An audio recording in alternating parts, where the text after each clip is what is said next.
നമുക്ക് നമ്മുടെ ഓഫീസിൽ ഒരു ഓണാഘോഷമൊക്കെ ഗംഭീരമായിട്ട് നടത്തി എന്ന് പറയുമ്പോ അത് ആരുടെ നേതൃത്വത്തിലാണ് നടന്നതെന്ന് ചോദിക്കുമ്പോ സാറിന് തന്നെയാണ് എന്റെ ഒരു ക്രെഡിറ്റ്. മാത്രമല്ല സാറേ, ഇതിനു മുമ്പ് ഇങ്ങനെ ഒരു പരിപാടി ഇവിടെ നടത്തിയിട്ടില്ലേ? ഇല്ല, അതാണ് കേരളത്തിന്റെ ഏറ്റവും വലിയ ആഘോഷം, ദേശീയ ആഘോഷം. ആവശ്യമില്ല, അങ്ങനെയാണ് എല്ലാവർക്കും ആഗ്രഹമെങ്കിൽ നടത്തണോണ്ട് എനിക്ക് വിരോധമൊന്നുമില്ല. അത് മതി സാറേ. നമുക്ക് അതിന്റെ ഒരു ചിട്ടവട്ടങ്ങളിൽ എന്താ വെച്ചാൽ അതൊക്കെ നോക്കല്ലേ സാർ? എന്നാല് അല്ലേ സദ്യ എന്തായാലും വേണോ?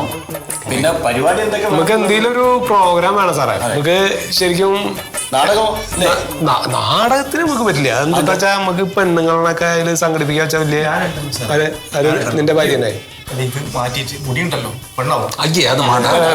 വേണ്ട വേണ്ട, നിന്റെ വേഷം കെട്ടലൊന്നും ഒരു കാര്യം ചെയ്യാം, നമുക്ക് കളികള് വടംവലി നടക്കില്ല. നമ്മള് അത് വലിയ മെനക്കെടാത്. ഈ കയറ് നോക്കിയേ, നമ്മള് പിടിച്ച് കൈയൊക്കെ പൊട്ടിയാ പേന പിടിക്കാൻ പറ്റില്ല നമുക്ക്. മാത്രല്ല വേറെ വിഷയമുണ്ട്.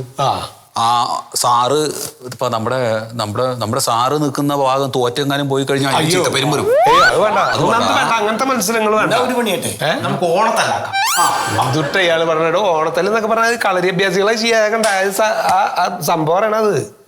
അത് പിന്നെ മാത്രമല്ല, ആൾക്കാർക്ക് നമ്മളോട് മൊത്തത്തിൽ ഒരു വിരോധമുണ്ട്. എല്ലാരും കൂടെ കേറി വന്നിട്ട് തല്ലെങ്ങാനും വിട്ടുപോയത്. എന്നാലേ ഒരു നല്ല തീരുമാനം ഞാൻ പറയാം, നമുക്ക് പുലിക്കളിയേക്കാം. പുലിക്കളി കുഴപ്പമില്ല. പുലിക്കളി ഓണത്തിന്റെ കളിയാണ്. അത് കളിയാണ്.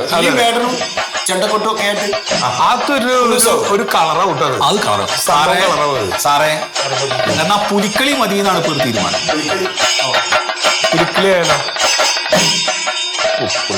പുലിക്കളി ആയാലോ? കാരണം എന്താ വെച്ചാലേ അത് ശരിക്കും പറഞ്ഞാൽ പുലിയുടെ വേഷം കെട്ടുന്ന ആളെ നമ്മള് കൃത്യമായിട്ട് തെരഞ്ഞെടുക്കണം കേട്ടോ. അതായത് കാണാനൊരു പ്രൗഢി ഉണ്ടാവണം. പുലിയാണ് ആ നിക്കണെന്ന് നമുക്ക് തോന്നണം. വയറും വേണം. പിന്നെ കണ്ട ഒരു തറവാടിയാണെന്ന് തോന്നണം. നമ്മൾ അങ്ങനത്തെ ഒരു കുടുംബത്തിൽ ജനിച്ച ആളാന്ന് നമുക്ക് കണ്ട ഒറ്റ നോട്ടത്തില് മനസ്സിലാവണം. അപ്പൊ ഞാൻ പറയണത് ആ രീതിയിൽ അങ്ങനെ ഒറ്റ നോട്ടത്തിൽ ഒരു പ്രൗഢിയൊക്കെ ഒരു തോന്നണം എന്നുണ്ടെച്ചാൽ, അല്ല ഞാൻ വേണമെങ്കിൽ നിൽക്കാം, നമ്മള് പറഞ്ഞതല്ലോ. വേണേ പുലിയല്ലേ. ഞാൻ ഒരു കാര്യം ഏതായാലും പുലി ഞാൻ ആയിക്കോളാം. അല്ല അത് വിഷയമില്ല.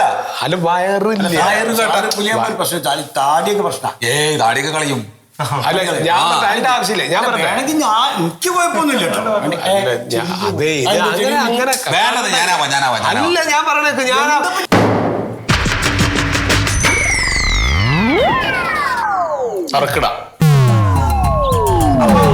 കാര്യത്തില് തീരുമാനമായി. അയ്യോ ബേഡനല്ല, ബേഡൻ.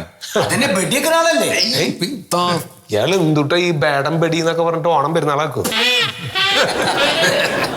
മറിമായം.